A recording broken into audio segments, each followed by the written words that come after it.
Today we're going to see how much time we save during the week by meal prepping using Food52's A New Way to Dinner cookbook. During our first video, we meal prepped using Amanda's Fall section week 1 to help us plan ahead for 5 dinners this week and a couple lunches.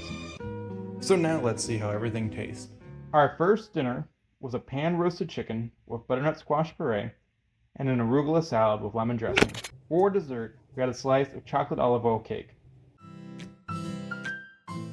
For the chicken, we used the method of reheating for 15 minutes in the oven with the tinting, and it did make a difference on the skin. This is a recipe that we cook fairly often, but typically when we have leftovers we just microwave it, which is still good, but obviously there's a difference here in using the oven for that.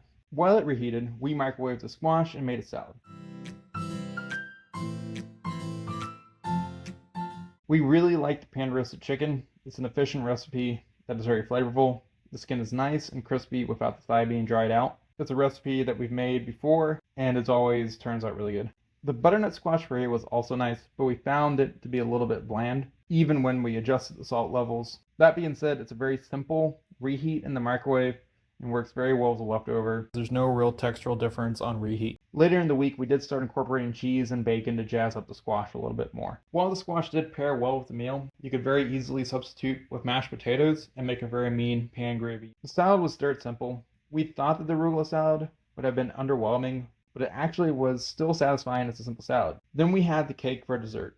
It was very good and chocolatey. We were a little surprised there was no cocoa powder in the recipe, but ultimately it did not need it. It did benefit from having some whipped cream added, even though it was not covered within the game plan. Now we're on to our second dinner. This was the beef short ribs and red wine, country bread, braised fennel, and chocolate olive oil cake again for dessert. The reheat for this one was pretty simple. You take out the braised fennel, you sit on the counter for 20 minutes to get to room temperature. We stored the short ribs in the Dutch oven it was cooked in, per the advice of the cookbook. It makes a lot of sense to cut down on dishes, however you want to make sure you get the food time to cool down after the initial cook so you don't throw it off temperature in your fridge.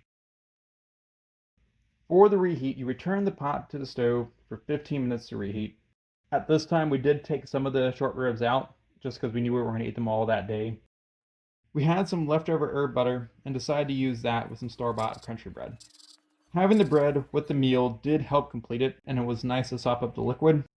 The beef short ribs are good and tender, however we undersalted them, and so that's something that we need to make sure next time that we do a better job of.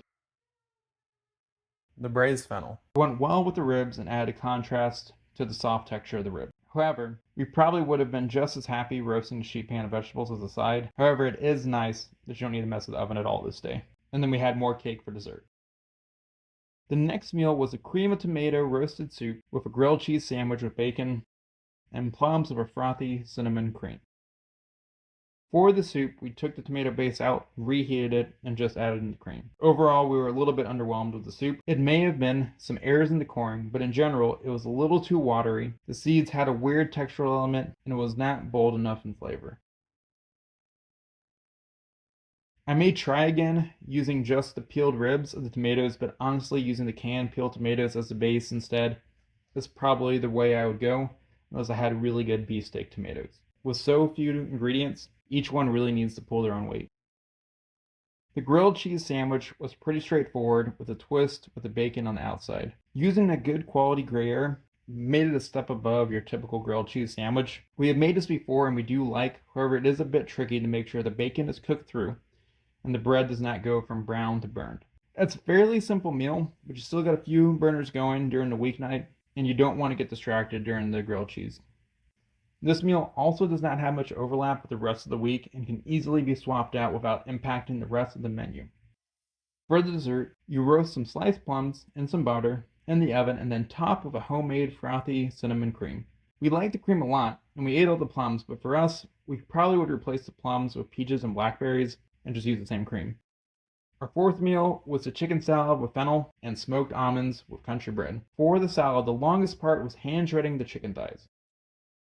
After that, it was tossing in the greens of the chicken, the dressing, adding in the leftover braised fennel, and throwing in some pickled peppers and almonds in there. The recipe called for smoked almonds, but we would have had to buy a massive bag at the store, so ultimately we subbed that out for some plain roasted almonds, and that just worked fine. The salad overall was good, and it was a great foil for the leftover fennel and chicken, and probably my favorite of the leftover makeovers. Also as a plus, there's no stove, there's no oven, no cook. Dessert was supposed to be the leftover chocolate cake that was toasted and layered with mint ice cream and whipped cream. We didn't actually bother to do this. It is nice to show how you can bend and shape the leftovers, but in this case, we really didn't feel the need to transform the cake, and so we just had the cake with the whipped cream and had the ice cream on the side, and that was good enough for us. The last meal was the beef short ribs and red wine on penne with a side arugula salad and a butter cookie with salted caramel sandwiches. The penne actually worked well with the beef short ribs and was a solid meal with just grated cheese added to change things up. At this point, we weren't tired of the arugula salad, and it was still nice to go with the meal.